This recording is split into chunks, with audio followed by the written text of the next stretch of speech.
Hello, my name is ZAMII, or Paid, you can call me either way, and we are going to start a coloring or shading and shining tutorial.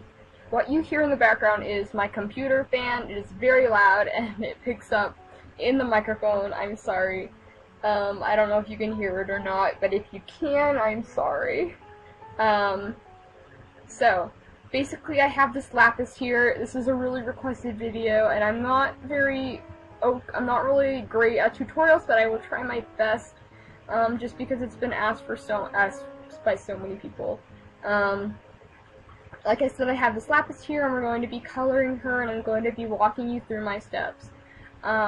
First thing I want to say is that when lining, I don't use straight black. I use a very dark tint of different shades of colors. So instead of black, I use like a very dark blue, a very dark red, and it just makes your colors pop, and it really works with other colors besides straight black, and it looks a lot better. So this is the color that I'm using for her line art right now, and say this is the color of her clothes. It just looks better versus the black. It just matches better and makes your drawing more matching better. It just looks nicer. It doesn't look as poppy. And even it works for red, or if I have this color and this is the shading, it just looks better like that versus just straight black. Even a darker tint of this color versus straight black. Yeah, it works for pretty much any color, but I do not recommend using straight black. And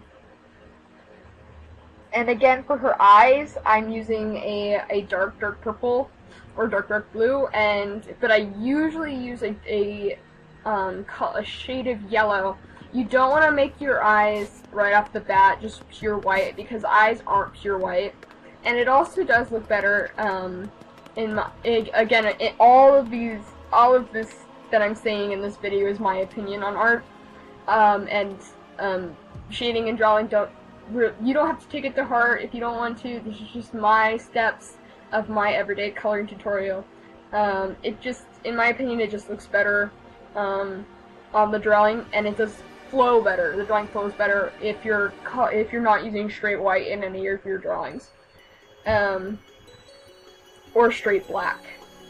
Use different ways to get around those two colors, but you can if you want to, like I said.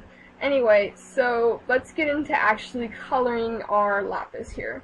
We're going to pick out a color palette, and I'm going to use a monochromatic color palette, meaning just using one color of different shades or different tones of that one color, because lapis is blue, like all blue, and so I'm just going to be using a monochromatic palette. Now this is her broken version, so we're going to be using darker colors than she would normally have. Because Lapis's gem is broken, she does have darker colors than she would in her regular standing model. Let's see.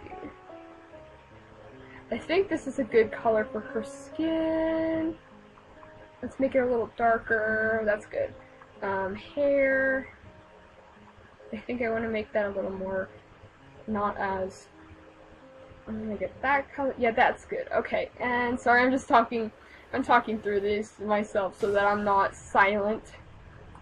This needs to be lighter to show the shade better. Perfect. And her dark blue spot can be this color.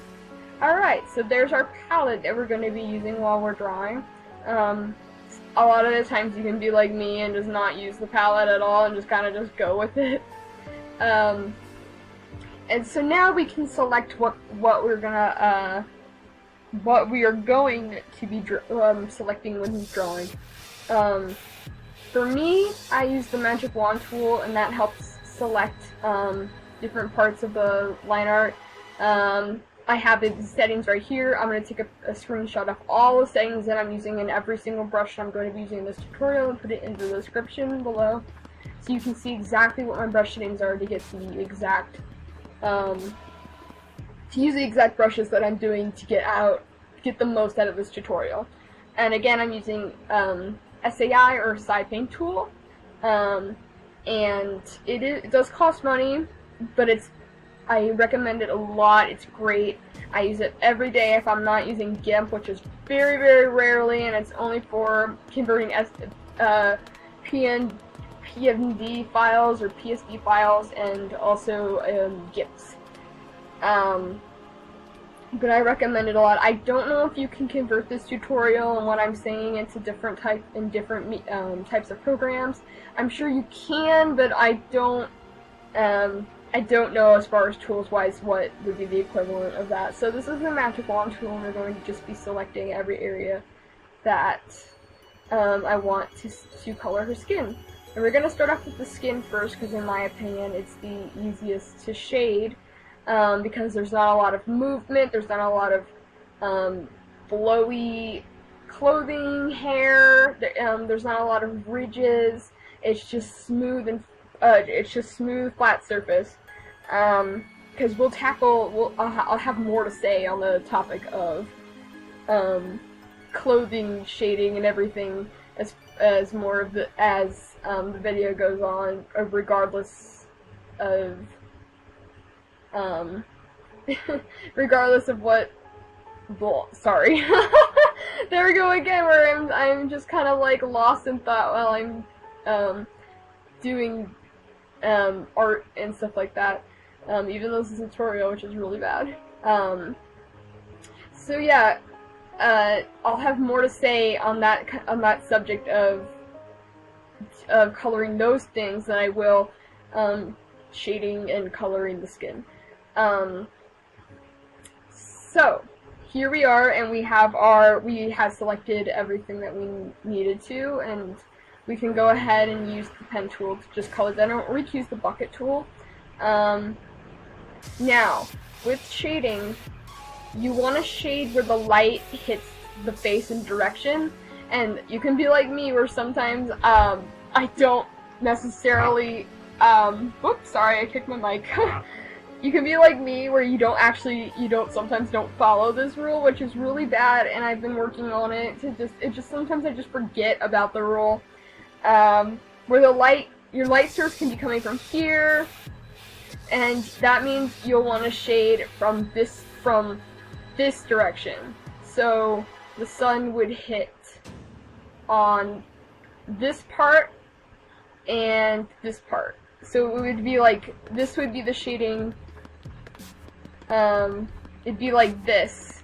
This would be the shading if it was coming from that direction, versus if the sun was coming from this direction, the shading would look like this.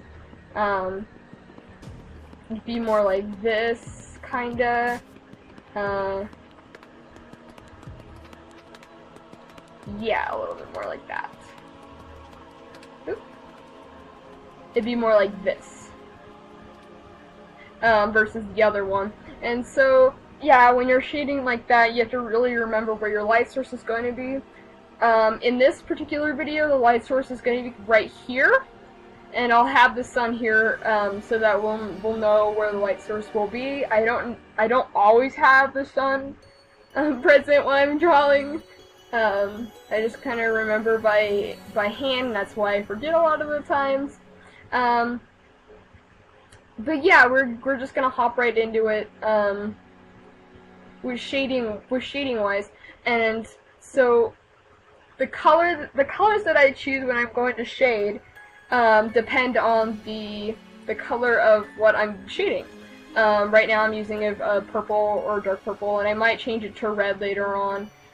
It just depends on how I'm feeling about it. A lot of the times, the reasons why I picked the color that I'm picking to shade with depends on mostly the background, I'd have to say.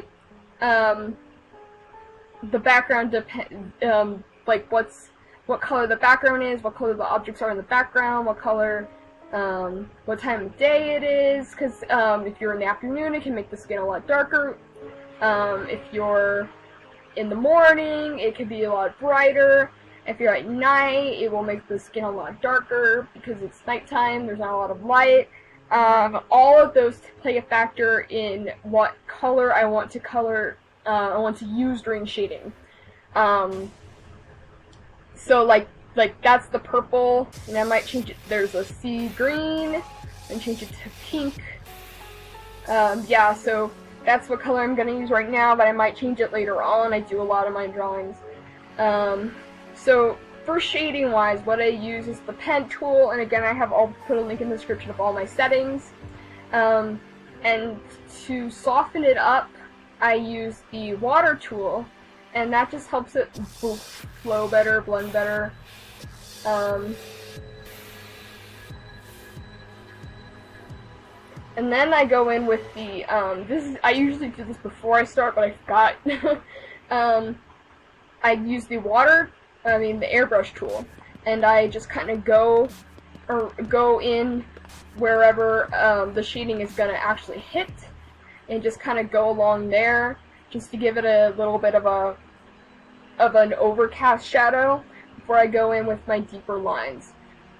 And with that, I guess I can just leave it off here, where I'll speed this up and I'll come back when it's time to add some shine.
Okay, now that that is done, we're gonna go ahead and do some highlights right now.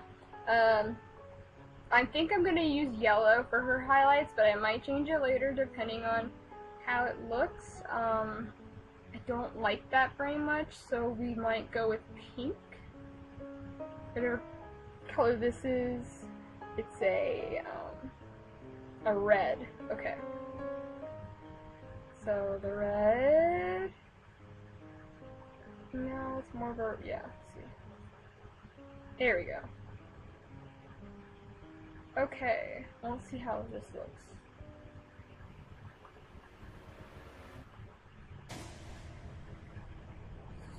Sorry, we're testing this out to see how it looks as far as highlights go, because again the light is coming from this direction, and we want to give it a little bit of flare. It might be a red light, it could be a darker blue light. I guess we'll just go with this color.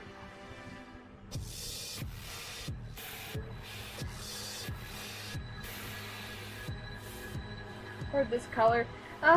You see, it's really hard to pinpoint what color you want to use a lot of the time. Sometimes you just gotta kind of play around.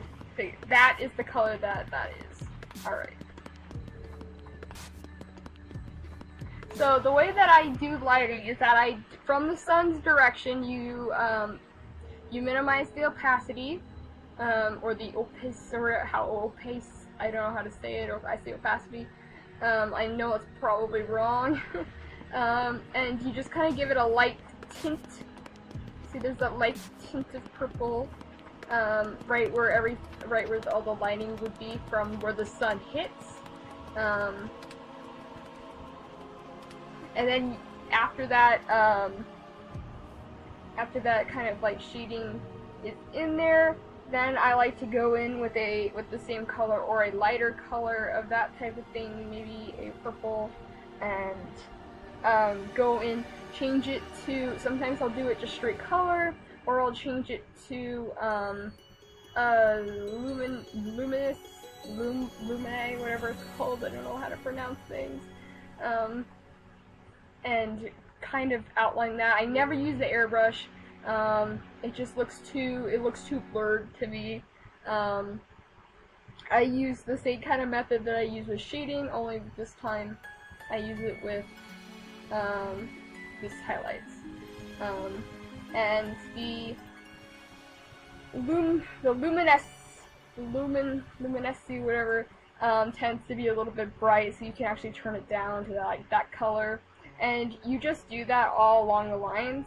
I'm gonna do it on the foot so that you can actually see like the exact impact it has on that. And sometimes I just use the straight water tool to go like that, give it a little shine, then you use another water tool to kind of bring it out here. And then if you have to create more shade, you can go in and erase some of this, like if you want to like bring it to like out there, and that'll create more shade for you. I'm not going to do it like that, but that's an option. And now that I've pretty much covered all that, I will skip it, and we'll come back to when we want to start shading the clothes or the hair.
Okay, now that that is done, you can see it looks a lot different now, and you can see that I did use two colors when I was lighting. I was using purple and I was using blue. I just thought it looked better, that more of a shine if the colors, if more of the shine, the color switched. And over here you probably saw that I made it even darker blue, which is okay because the light is coming from this direction, and this is going to be the darkest part of where it hits, that and right here being too. And again, you can, because your skin looks a little purple, you can always change it up by, you know, going to the thing and selecting that and moving it down a few bars, or up in the saturation and stuff like that. And you can just mess around with that until you find something that you like. So we're going to be shading the hair now, and the only thing I really have to say about shading the hair and tips-wise is that it's essentially the same thing as shading the skin. Once I'm done coloring it, I'll walk you through what I did in anything different than the shading of the skin, and I'll leave the sun up here so that we can see where the lighting is. The only thing different is that I have these hairlines here, and I'll actually be erasing them like I did with the nose, if you saw that.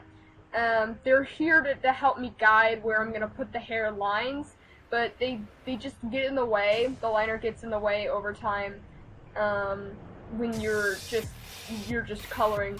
So when that time comes, I'll erase it, and then the new shading lines will become the new liner for the hair. So let's get into that.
Alright, so what you can see that I did here was that I added in some darker reds in here and some lighter blues up here, but essentially I did the exact same things I did with the hair.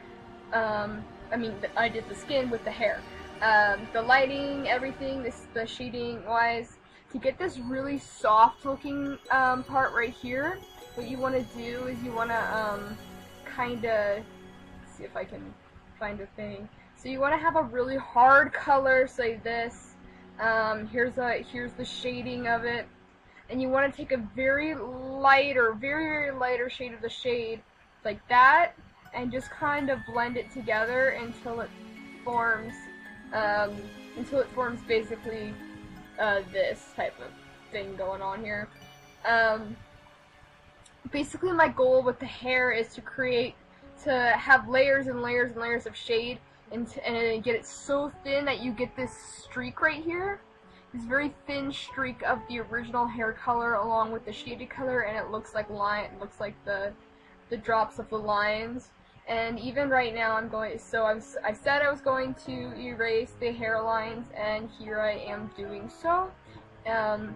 Sometimes I erase the line art in general over the skin and everything, just to make it flow better. And these white spots here we clean up later in the cleanup section of the drawing process, which I will also go through with. It doesn't take that long, so it won't be such a big deal for me to just keep talking about it. Basically, I think I can just do that right now, actually, is you take another layer.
Okay, so I finished all that, and I think I'm done now, but I'm already pressed for time, so I added the cleanup process in with the coloring of her dress.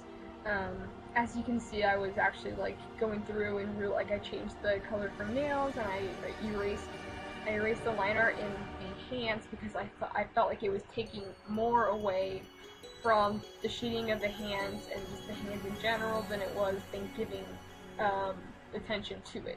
And see, with the process of going through and cleaning up your shading and line art is you just take the water tool and just kind of stroke the lines until they start getting as smooth as possible, but not too smooth so it looks like it's blurred, but smooth enough so that you know, so that it looks good enough to be a shaded line. And even this dress I'm still not completely happy with, but I'm gonna leave it for now and just kind of move on to the next drawing, whatever, just kind of, you know, my tablet's starting to already get funky and there's already a lot of noise going on in the background. You can hear my fans going.